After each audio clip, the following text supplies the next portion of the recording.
नमस्कार दोस्तों, जीजे ऑनलाइन स्टडी में आप सभी का स्वागत है। दोस्तों, हम लोगों ने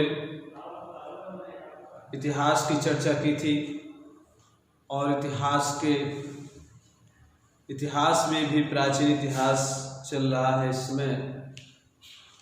जैसे कि हम लोगों ने पिछले टर्म पर हर्यक वंश के बारे में पढ़ा और हर्यक वंश के साथ साथ शैशनाग वंश के बारे में भी चर्चा हुई और शैशनाग वंश के बारे में जो है हमने काफ़ी कुछ पढ़ा। शैशनाग वंश के समाप्त होने के बाद जिस राजा ने यानी शैशनाग वंश का अंतिम राजा जिसने इनकी हत्या की, अर्थात बनारस का ही एक मात्र साधारण सा सैनिक जो शैशनाग वंश के अंतिम राजा की हत्या कर स्वयं जो है राज प्रशासन पर अपना जो है कब्जा कर लिया। उसी क्रम में जो है अगर हम देखें तो महानंदिन जो एकमात्र सेनापति के रूप में सामने आता है और बनारस के क्षेत्र में वह सेनापति रहता है। और जब उन्होंने अंतिम राजा की हत्या की और मगध की राजगद्दी को खाली देखकर स्वयं उस गद्दी पर आसीन हुआ।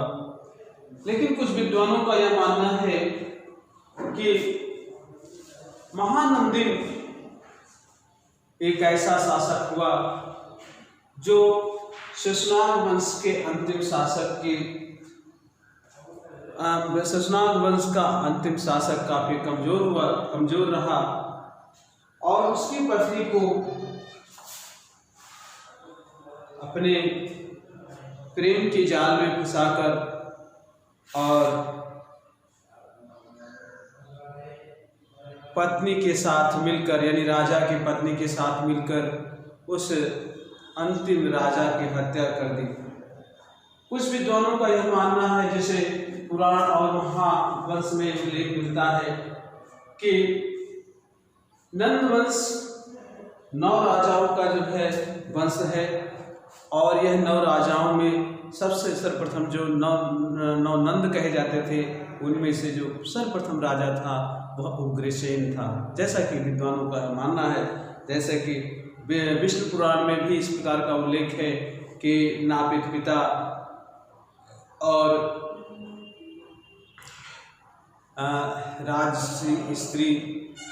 रानी से विवाह करके या रानी उसकी सुंदरता पर उस नापित की सुंदरता से मोहित होकर जो है उससे प्रेम करने लगती है और अंततः तो अपने पति की हत्या करवाकर और नापित को जो है राजा का पद प्रदान कर देती है। हालांकि इस प्रकार का जो उल्लेख मिलता है इस पर जो है कहीं भी इस प्रकार का जो है स्पष्ट उल्लेख नहीं है। फिर भी यह माना जाता है कि नंद के लोग जो थे वो शूद्र वर्ग से संबंधित थे। और लेकिन अगर हम विदेशी यात्रियों या फिर जो है जैन ग्रंथों के माध्यम से देखते हैं तो उसमें भी यह उल्लेख मिलता है कि एक नापित और जो है राजा की पत्नी के बारे में चर्चा जो है मिलती है। और इस प्रकार से जो है सर्वप्रथम अगर हम देखें तो नंद वंश का जो संस्थापक जो सामने आता है वह होता है महानंदिन। महानंदिन का उल्लेख जो है पुराणों में भी जो है इसका उल्लेख मिलता है कि यही वह व्यक्ति था जिसने जो है शैशनाग वंश के अंतिम राजा की हत्या कर दी। तो आइए हम जो है शुरू करते हैं नंद वंश।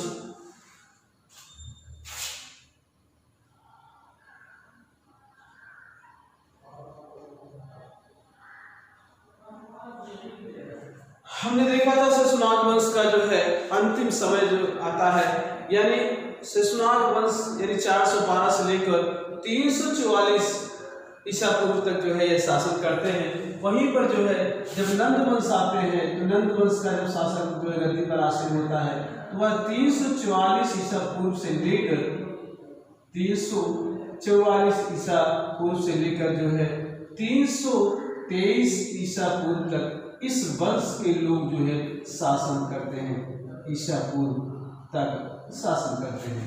323 अर्थात जो है अगर हम बात करें मौर्य साम्राज्य के उत्थान की या उस जिसके प्रथम राजा अर्थात जो है चंद्रगुप्त मौर्य हुए, जिन्होंने नंद वंश के अंतिम शासक भरानंद की जो है हत्या करके यानी उस पर विजय प्राप्त करके जो है मौर्य वंश की स्थापना करते। तो 323 या 324 ईसा पूर्व के लगभग जो है इनका पूरा शासन प्रशासन रहता है।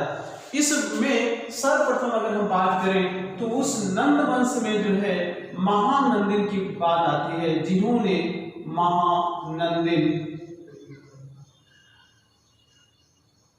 महानंदिन ही वह एक ऐसा राजा था जिसने नंद वंश की स्थापना की थी। नंद वंश की स्थापना की यानी नंद वंश की स्थापना किसने की थी? महानंदिन ने। महानंदिन ही वह व्यक्ति था जिसने जो है शेषनाग वंश के अंतिम राजा का जो है हत्या करके और स्वयं राजगद्दी को जो है प्रदान किया था।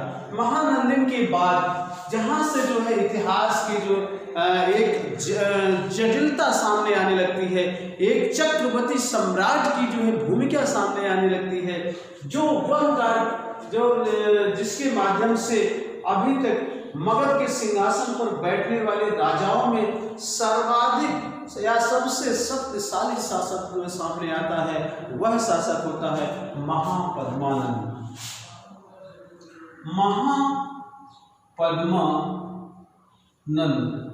महापद्मानंद जो है यह एक ऐसा शासक था जिन्होंने जो है अपने लगभग जो है उत्तर भारत और दक्षिण भारत के लगभग 10 राजाओं पर जो है इन्होंने विजय किया।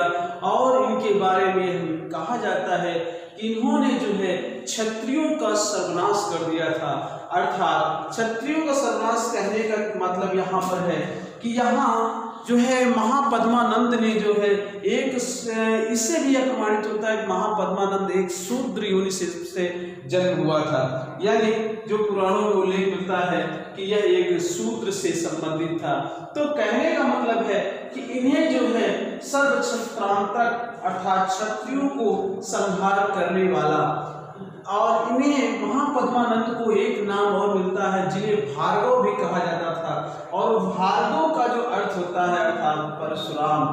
इन्हें अपरो परशु भी कहा जाता है अर्थात दूसरा परशुराम भी कहा जाता है। इन्हें एक राज या एक छत्र के नाम से भी जाना जाता है। तो महापद्मानंद जो है उन समस्त राजाओं को, उत्तर भारत के और दक्षिण भारत के समस्त राजाओं को अपने जो है अपने कब्जे में कर लिया या अपने राज्य में मिला लिया। उनके राज्य को जो है पूरी तरह से तहस नहस कर दिया और स्वयं एक जो है धरती पर एक राज, एक छत्र राज की जो है उपाधि धारण की। और एक राज की जो उपाधियां तभी धारण कर सकता था जब वह उत्तर भारत की जो राजाओं के सिरमौर तो किया ही, साथ ही दक्षिण के भी राजाओं को भी सिरमौर कर दिया। ऐसे राजा जिसकी सीमाएं जो है पूर्व से लेकर पश्चिम तक, पश्चिम से लेकर जो है उत्तर से हिमालय से लेकर दक्षिण में गोदावरी नदी तक, और वहीं पर अगर पूर्व में देखें, पूर्व में बंगाल की खाड़ी से लेकर पश्चिम में गुजरात तक जो है इनकी सीमाएं पूरी तरह से जो है सामने आए थे। तो आइए हम देखते हैं एक के बाद महापद्मानंद को और क्या किस नामों से जाना जाता है। इन्हें छत्रांतक आपसे पूछा जाता है, सर्वक्षत्रांतक किसे कहा जाता है, अर्थात सर्वक्षत्रांतक का अर्थ क्या है? तो सर्वक्षत्रांतक का अर्थ होता है क्षत्रियों का विनाश करने वाला, क्षत्रियों का विनाश करने वाला, यानी इस धरती पर समस्त क्षत्रियों का विनाश करने वाला वह व्यक्ति था जो महापद्मानंद के नाम से जाना जाता था, जिन्होंने इस धरती को क्षत्रिय विहीन कर दिया था और उन्होंने सर्व क्षत्रांतक की उपाधि भी धारण की थी। और इसके साथ साथ उन्हें और भी किस नाम से जाना, उन्हें भार्गव के नाम से भी जाना जाता है। भार्गव अर्थात परशुराम, भार्गव अर्थात परशुराम। जैसा कि आपको विदित होगा कि जब त्रेता युग में श्री रामचंद्र जी का जन्म होता है, उसके पहले भार्गव ऋषि अर्थात जो है कि परशुराम जो थे, जिन्होंने जो है समस्त क्षत्रियों का जो है विनाश कर दिया था और 17 बार क्षत्रियों का विनाश किया था। और जैसे ही भगवान रामचंद्र का आगमन होता है, वैसे ही परशुराम ने अपने खड़क, अपने शस्त्र जो है उन्हें सौंप देते हैं। तो यहाँ पर भी जो है उसी प्रकार से वहाँ पद्मानंद ने जो भी अपने को भार्गव कहा है। वही अपरो परसो इन्हें अपरो परसो भी कहा गया, इन्हें अपरो परसो भी कहा गया अर्थात दूसरा परशुराम, इन्हें दूसरा परशुराम भी कहा जाता है, दूसरा परशुराम। दूसरा परशुराम भी इन्हें कहा जाता था। दूसरा परशुराम को कहने का क्या मतलब है, इन्हें आगे चलकर इन्होंने जो है हम देखेंगे इनके बारे में जो है, जहां से आपके प्रश्न पूछे जाते हैं, आपके प्रश्न जो पूछे जाते हैं वह सबसे महत्वपूर्ण प्रश्न है कि सर्व क्षत्रांतक किसे कहा जाता है। तो महापद्मानंद को क्यों कहा जाता है, क्योंकि इन्होंने जो है क्षत्रियों का जो है 17 बार विनाश किया, क्षत्रियों का विनाश कर दिया था। भार्गव भी कहा जाता है, अपने अपरो परसो भी जो है कहा जाता है, परसो, ठीक है, अपरो परसो भी जो है कहा जाता है। अब हम यहाँ पर देखें तो उन्होंने जो है सबसे पहले उत्तर भारत में जो है किन राजाओं को उन्होंने जीता, वो है इक्ष्वाक, पांचाल, कासे है। आइए देखते हैं। महापद्मानंद ने 10 राजाओं पर विजय प्राप्त की थी और वह 10 राजा विजय प्राप्त की थी। वो 10 राजा जो थे वो 10 क्षेत्रों के थे। जैसे हम अगर बात करें तो सबसे पहले हम देखते हैं इक्ष्वाक, पांचाल, यहां हम देखेंगे इक्ष्वाक, नंबर 2 पांचाल, जहां की पांचाली हुआ करती थी, पांचाल, नंबर 3 है, नंबर 4 कौशे, काशी, नंबर 4 है, ठीक है, नंबर 4 है। वहीं पर जो है कलिंग, अस्मक, कुर्म, कलिंग, अस्मक, कुर जनपद और अस्मक जनपद जो है दक्षिण भारत में है, वहीं पर कुर जो है उत्तर भारत में है। वहीं पर अगर हम बात करें तो जो है कलिंग अर्थात कलिंग का जो विजय किया था वो उड़ीसा में था। वहीं पर जो है मैथिल, सूरसेन,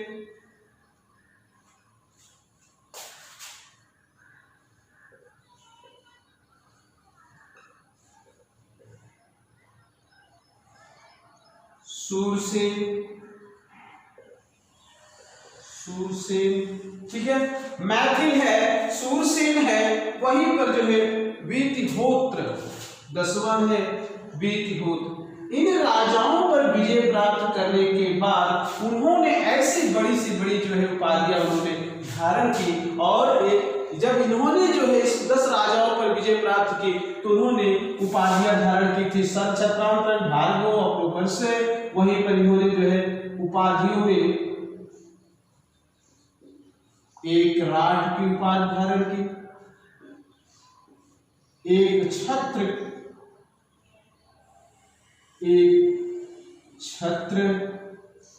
यानी एक छत्र राज की जो है उपाधियां जो धारण की जाती है, तो एक छत्र की भी उपाधियां इन्होंने जो है धारण की थी। अर्थात महापद्मानंद ने जो है महापद्मानंद ने जो है ऐसी उपाधियां, बड़ी सी बड़ी उपाधियां इन्होंने जो है धारण की थी। तो इस प्रकार से जो है महापद्मानंद के बारे में कहा जाता है, जब वह दक्षिण भारत को आक्रमण करते हैं, अर्थात कलिंग पर आक्रमण करने का जो उल्लेख मिलता है, वह उल्लेख जो है कलिंग पर आक्रमण का उल्लेख जो है सर्वप्रथम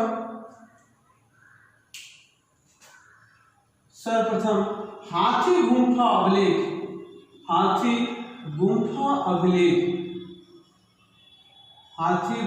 अभिलेख से भी प्राप्त होता है। हाथी गुंफा अभिलेख यह जो है राजा खारवेल के द्वारा रचित, यानी राजा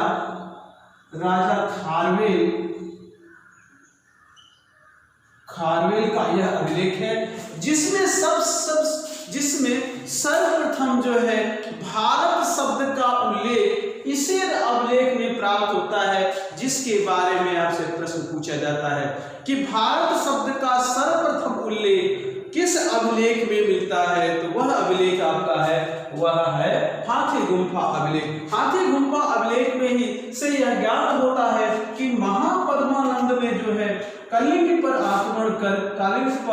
आक्रमण किया और वहां से उन्होंने जिनकी प्रतिमा उठा लाया। उन्होंने कुछ इस प्रकार के कार्य भी किए, सामाजिक कार्य भी किए, जिससे वहां यानी उस क्षेत्र में जल की कमी या सिंचाई की कमी को पूरा करने के लिए उन्होंने तनसुली नामक नहर का जो है निर्माण भी कराया था। तनसुली नामक नहर का निर्माण भी कराया था। तनसुली, आपसे यह पूछा जाता है कि तनसुली नहर का निर्माण किसने किया है, तो इसका उल्लेख कहाँ मिलता है, तो तनसुली नहर का निर्माण जिसने कराया था वह व्यक्ति था महापद्मानंद, और उन्होंने जो है वहां की जो है सिंचाई व्यवस्था की समस्या को निराकरण किया, और जिसका उल्लेख उन्होंने हाथी गुंफा अभिलेख में जो है किया है। वहीं पर अगर देखें तो कलिंग को उन्होंने जो है पूरी तरह से जीतने के बाद जो है आगे चलकर उन्होंने कुंतल नामक प्रदेश, यानी दक्षिण में है अभी कुंतल नामक प्रदेश को भी उन्होंने अपने अधिकार में कर लिया। तो इस प्रकार से वह व्यक्ति यानी ये अब तक के जितने भी, चाहे हरियर वंश का राजा हो, चाहे जो है क्या कहते हैं शिशुनाग वंश का राजा हो, उन राजाओं में से सबसे प्रतापी और सबसे प्रचंड राजा था, जो मगध की राजगद्दी पर बैठने वाला प्रथम ऐसा राजा आपके सामने आता है। तो इस प्रकार से जिसका जो है वर्णन आपको जो है हाथी गुंफा अभिलेख में जो है पूरी तरह से करता है। महापद्मानंद में ही उनके मित्र पाणिनि का भी उल्लेख है, जिन्होंने अष्टाध्यायी की रचना की थी। महापद्मानंद के समय ही पाणिनि मुख्य आप मोस्ट इंपॉर्टेंट है, पाणिनि इन्हीं के मित्र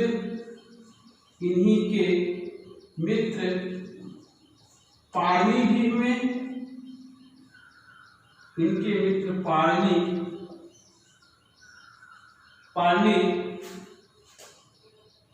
थे, जो इनके समकालीन या उनके जो है मतलब इनके दरबार में ही रहा करते थे। और यह पाणिनि ही जिन्होंने अष्टाध्यायी की रचना की थी, जिन्होंने व्याकरण ग्रंथ है अष्टाध्यायी की रचना की थी। इस समय मगध में जो है शिक्षा का बहुत बड़ा केंद्र था, जहां पर वह जो है पाणिनि जो है शिक्षा दीक्षा ग्रहण करके और यही व्याकरण ग्रंथों का जो है उल्लेख किया है, व्याकरण ग्रंथों की जो है इन्होंने रचना की।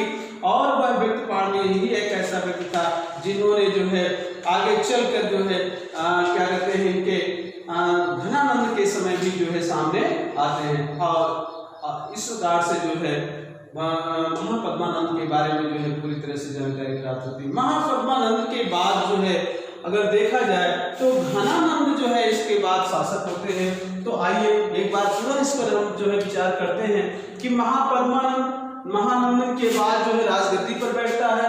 महानंदन ही वह प्रथम व्यक्ति था जिन्होंने जो है नंद वंश की स्थापना की थी। महानंदन ने ही जो है शेषनाग वंश के अंतिम राजा की जो है चूरा भूखकर हत्या कर दी थी। महानंदन के बाद महापद्मानंद जो है राजगद्दी पर बैठता है और वह एक ऐसा व्यक्ति था, एक ऐसा राजा हुआ जो समस्त राजाओं में भी सबसे बड़ा प्रतापी राजा हुआ, जिन्होंने जो है उन उत्तर भारत और दक्षिण भारत के समस्त राजाओं के सिरोद्धार कर दिया, यानी सिरोच्छेदन कर दिया। उनके राजा, उनके मुकुट को जो है धरती में विलीन कर दिया था। वही वह व्यक्ति था जिन्होंने सर्व क्षत्रांतक जैसी उपाधियां धारण की, अर्थात समस्त पृथ्वी के क्षत्रियों का विनाश करने वाला व्यक्ति कहा जाने लगा। और इन्हें भार्गव भी कहा जाता था, क्योंकि परशुराम को ही भार्गव कहा जाता था। इन्हें अपरो परसो के नाम से भी जाना जाता है। इन्होंने जब 10 राजाओं पर युद्ध में विजय प्राप्त की तो इसके बाद उन्होंने एक राज और एक छत्र जैसे उपाधियों को जो है धारण किया था। अगर यहीं पर हम देखें कलिंग के विजय की चर्चा यहाँ पर अगर हम करते हैं तो कलिंग के हाथी गुम्फा अभिलेख से भी जो है इनके बारे में जो है चर्चाएं यहाँ प्राप्त होती है, क्योंकि हाथी गुम्फा अभिलेख जो राजा खारवेल का है उनमें इनका उल्लेख मिलता है कि महापद्मानंद ने दक्षिण में जो है उड़ीसा राज्य में जो है आक्रमण करता है और वहां पर जो है भयंकर जो है कत्लेआम करता है। उसके बाद वहां से वो जिन की प्रतिमा भी जो है उठा लाता है और इससे यह सिद्ध होता है कि महापद्मानंद क्या था, महापद्मानंद एक जैन धर्मानुयायी था। मोस्ट इंपॉर्टेंट है, आप इसको जानते रहिएगा कि यह जैन धर्मानुयायी था। इनके अनेक अमात्य और सेनापति भी जो है जैन धर्म से ही संबंधित थे, क्योंकि जैन धर्म से जो मानने वाले थे उनको अपने यहाँ सेनापतित्व में रखा और उन्हें अमात्य की पदवी भी इन्होंने दी थी। कलिंग में ही उन्होंने जो है तनसुली नहर का भी निर्माण करवाया था, जहां से जो है सिंचाई की सुविधाओं को जो है पूरी तरह से जो है वहां के लोगों को जो है प्राप्त हुई। और यह तनसुली नहर सिंचाई जो थी इसे कलिंग से लेकर मगध तक जो है निर्माण करने का प्रयास करवाया भी था। आगे चलकर यह कर्नाटक का क्षेत्र है जो कुंतल का प्रदेश है। कुंतल प्रदेश में जो है उन्होंने जो है जीता था। तो ये जो कलिंग का क्षेत्र है, आप इसको ध्यान दीजिएगा कि कलिंग जो है यह उड़ीसा में है। ठीक है, यह कलिंग कहाँ पर है, यह प्रांत उड़ीसा में है। वर्तमान उड़ीसा का जो क्षेत्र आता है वह क्षेत्र जो है आपको मतलब कलिंग पाया जाता है। कलिंग में वही मतलब युद्ध की शुरुआत जहां पर महापद्मानंद ने किया था, वहीं पर अगर हम देखें तो सम्राट अशोक की चर्चा करेंगे, जिन्होंने जो है कलिंग को जीत कर जो है जहां पर 1 लाख से अधिक जो है हत्याएं कत्लेआम करवा दिया था और 1.5 लाख जैसे जो है व्यक्ति 1.5 लाख व्यक्ति को उन्होंने अपने अधीन कर, अपने कब्जे में कर, उसे बंदी बनाकर अपने यहाँ ले आया था। तो ऐसे भी जो है अगर देखा जाए तो सम्राट अशोक ने उसी युद्ध से, यानी कलिंग के युद्ध ही अंतिम युद्ध रहा है उनका। तो इस प्रकार से अब अगले हम देखेंगे कि महापद्मानंद के बाद आइए थोड़ा हम घनानंद के बारे में भी हम यहाँ पर चर्चा करते हैं। महापद्मानंद के बाद हम घनानंद के बारे में भी देखते हैं कि घनानंद नंद वंश में एक ऐसा शासक था जिन्होंने जो है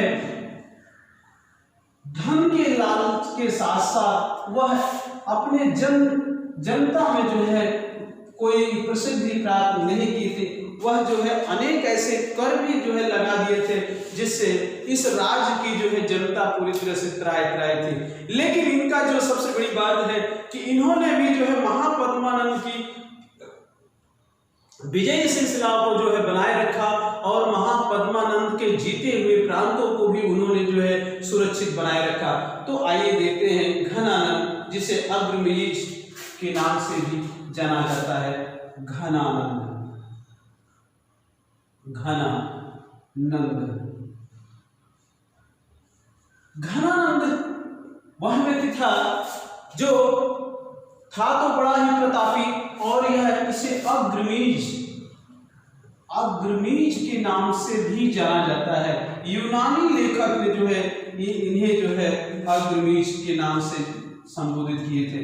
अग्रमीज अर्थात यूनानी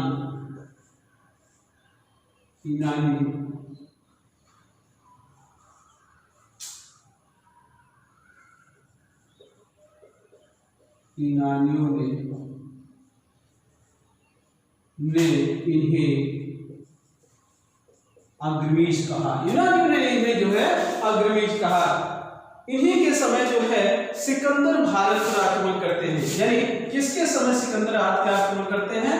तो आप देखिए यहां पर आप देखेंगे कि सिकंदर भारत पर आक्रमण करते हैं। सिकंदर का भारत पर आक्रमण।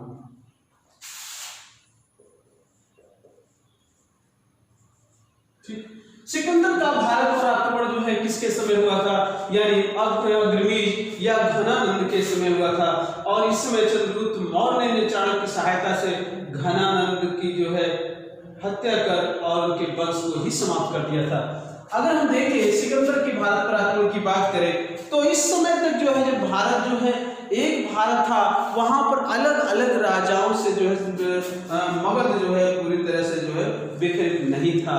अगर हम देखें उत्तर पश्चिमोत्तर भारत की बात करें तो जिस समय सिकंदर भारत पर आक्रमण करता है उस समय जो है आम्बी और पोरस जो झेलम और चिनाब नदियों का क्षेत्र है और रावी का जो क्षेत्र आता है उन क्षेत्रों पर एक ऐसे व्यक्ति को वहां पर शासन करते थे, और जहां पर सिकंदर ने उसे जीत कर आगे बढ़ने का प्रयास किया, लेकिन उन्होंने जो है सिकंदर की सेनाएं जो है आगे बढ़ने से जो है मना कर देती है। क्योंकि जो है उन्हें ये लगता है या उनके सेनाओं को ये लगता है कि जिस प्रकार से पोरस ने जो है या पोरस के सेनाओं ने जिस प्रकार से इनका सामना किया और इन सिकंदर के सेनाओं के पांव खड़ गए, उसको देखते हुए उन्हें ये लगा कि अगर हम आगे बढ़ते हैं तो घनानंद जैसे महान व्यक्ति या घनानंद जैसे चक्रवर्ती या एक राट शासक सामना वो नहीं कर सकता है। तो ऐसी स्थितियों में जो है सिकंदर ने जो है वहीं से सिंध प्रांत होते हुए वह पुनः जो है वापस चला जाता है, वापस यानी मैसिडोनिया की तरफ जो है वापस चला जाता है। इसी समय यानी अंतिम वंश घनानंद के ही वह व्यक्ति था जो अंतिम शासक था जिन्होंने जो है चाणक्य की सहायता से चंद्रगुप्त मौर्य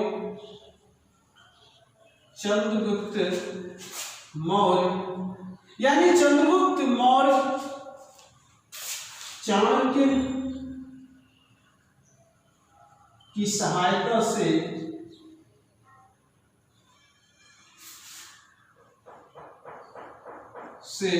घनानंद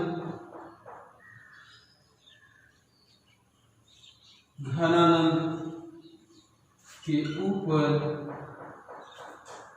आक्रमण कर मगध को अपने अधीन कर दिया। देखिए दोस्तों, घनानंद के बारे में कहा जाता है कि चाणक्य उसका मित्र था, यानी घनानंद का चाणक्य मित्र था। एक बार वह अपने दरबार में जो है चाणक्य का जो है अपमान कर देता है, और घनानंद का अपमान जब चाणक्य करते हैं, घनानंद ने जब चाणक्य का अपमान करते हैं तो उस समय चाणक्य ने यह प्रण करते हैं कि जब तक हम घनानंद की मगध साम्राज्य से जब तक हम हटा नहीं लेंगे तब तक अपनी जो है सिक्का जो है नहीं मानेंगे। तो इस प्रकार से यहाँ अगर देखा जाए तो चंद्रगुप्त मौर्य ने जो है यानी चाणक्य ने चंद्रगुप्त मौर्य को अपना ढाल बनाया, अपना राजा का उसको नेतृत्व दिया, और उसके नेतृत्व में जो है घनानंद को जो है पूरी तरह किया और आगे चलकर जो है मगध साम्राज्य पर जो है मौर्य वंश के जो है स्थापना होती है। अब यहाँ पर हम देखेंगे कि घनानंद के बारे में जो है कई ऐसे जो है प्राप्त होते हैं, जैसे इनके जो है सेनापति, मुख्य सेनापति या अमात्य जो थे वो जैनी थे, यह भी जैन धर्म को मानने वाले थे। अर्थात घनानंद भी जो है जैन अनुयायी था। आप यहाँ नोट करेंगे, जैन धर्म को मानने वाला, जैन धर्म का अनुयायी, यानी घनानंद भी जो है जैन धर्म का जो है अनुयायी था। ठीक है, घनानंद भी जो है जैन धर्म का अनुयायी था। और इनके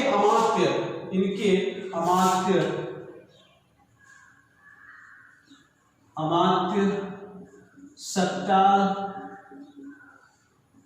इनके अमात्य जो थे वो थे सक्टाल और स्थूलभद्र इनके अमात्य हुआ करते थे, जो कि जैन धर्म के अनुयायी थे ये व्यक्ति जो है। और इन्हीं के दरबार में जो है मुख्य जो है विद्वान रहा करते थे, जो वर्ष, उपवर्ष, बररुच और कात्यायन। इनके दरबार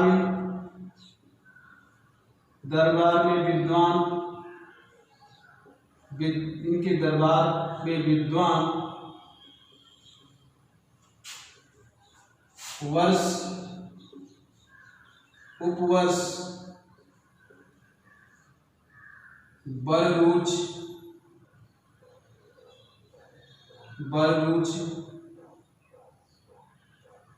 वर्ष, उपवर्ष, बररुच, कात्यायन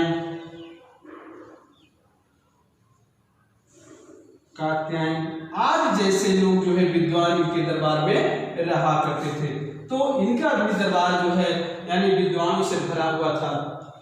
वहीं पर हम अगर बात करें कि कार्डियस ने जो है इसका उल्लेख किया है कि इनके सेना में जो है कार्डियस जो एक विदेशी थे, इनका भी जो है आपके प्रश्न पूछे जाते हैं। कार्डियस एक यूनानी लेखक था जिन्होंने यह उल्लेख किया कि इनकी जो है सेना में जो है लगभग 20,000 अश्वारोही, 20,000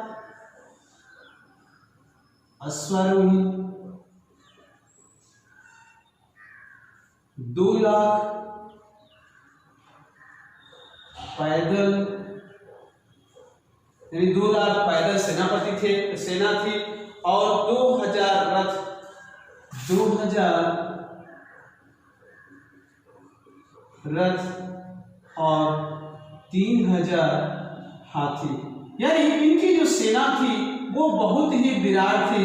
3,000 हाथी, यानी विशाल सेना इनकी सेनाएं थी जो है, जिसके बल पर वह जो है पूरे भारत को जो है एक साथ जो है कर लिया। भद्रसाल जैसे इनके सेनापति, यानी इनका सेनापति कौन था? इनका सेनापति भद्रसाल, जो एक महान सेनापति था जिन्होंने जो है महापद्मा घनानंद की जो है पूरी तरह से सहायता की थी। और कहा यह जाता है कि वह इतना बड़ा लालची था, यानी घनानंद इतना बड़ा लालची था कि वह जो है वह चमड़े पर, व्यापार पर, यानी जो है जानवरों पर, यहाँ तक जो है फल पर यानी मसालों पर, यहाँ तक जो है सुपारी वगैरह आदि पर जो है, और जानवरों पर, जंतु आदि पर भी उन्होंने कर लगाया और कर की वसूली की। वहीं पर जो है यह इतना बड़ा लालची था, इसके बारे में कहा जाता है कि 80,000 करोड़ यानी 80 करोड़ धनराशि, आप यहां नोट करेंगे,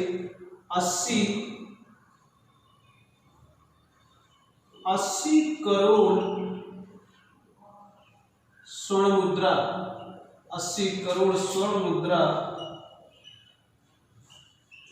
को गंगा की धारा में, स्वर्ण मुद्रा गंगा की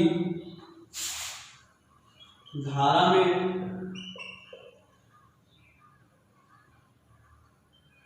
पर्वत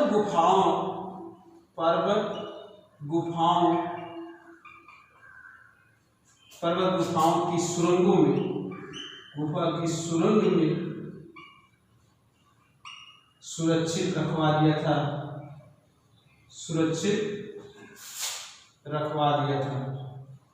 यानी वह इतना बड़ा लालची था कि उसने जो है उन धन को जो है वह गंगा की धाराओं में जो है गुफा में जो है वह सुरक्षित रखवा दिया था। वहीं अगर हम देखें कि सोमदेव कथा सरित सागर में भी सोमदेव की कथा सरित सागर सोमदेव कृत या सोमदेव की कथा सरित सागर में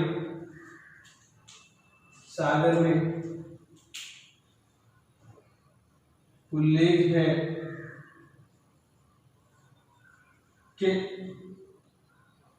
यानी घनानंद ने उल्लेख है कि घनानंद ने 11 लाख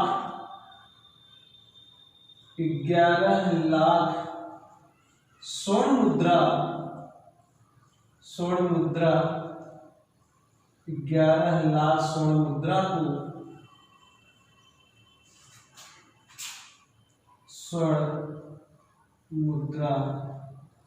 को गंगा की धारा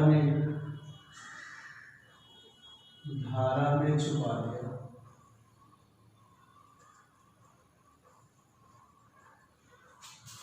घनानंद तो प्रतापी राजा होने के साथ साथ यह एक महान सम्राट भी था और वह महापद्मानंद के द्वारा जीते गए प्रदेशों को भी वह अपने कायम रखा और साथ ही जो है वह इतना प्रतापी था कि वह जो है अपने चारों तरफ की जो है सीमाओं को उन्होंने सुरक्षा प्रदान की, अपनी सेना को जो है बहुत विराट रूप दिया और उसके साथ साथ उनके जो है अपनी सेनाओं को जो है वसूली कार्य में भी इन्होंने लगा दिया था। यानी जनता में यह पूरी तरह से घृणास्पद स्थिति को पैदा कर दिया था। यानी इतना धनाढ्य होने के बावजूद भी इतना धनाढ्य अन्य हर्यक वंश या सहस्रांग वंश में भी नहीं मिलता है जितना धनाढ्य नंद वंश का शासक घनानंद था।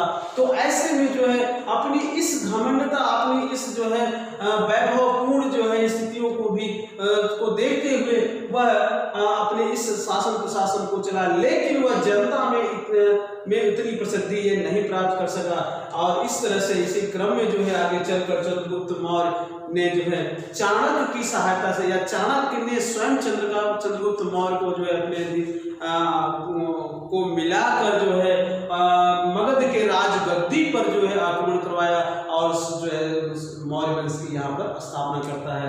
यानी घनानंद को जो है अंतिम रूप से मार दिया जाता है और स्वयं चंद्रगुप्त मौर्य जो है गद्दी पर आसीन होता है। तो इस तरह से जो है आज यहाँ पर नंद वंश के बारे में हम लोगों ने पूरी तरह से अध्ययन ध्यापन किया और आपको यह वीडियो कैसा लगा आप जो है इस पर कमेंट दीजिए और जो है लाइक करिए, सब्सक्राइब करिए। बहुत बहुत धन्यवाद।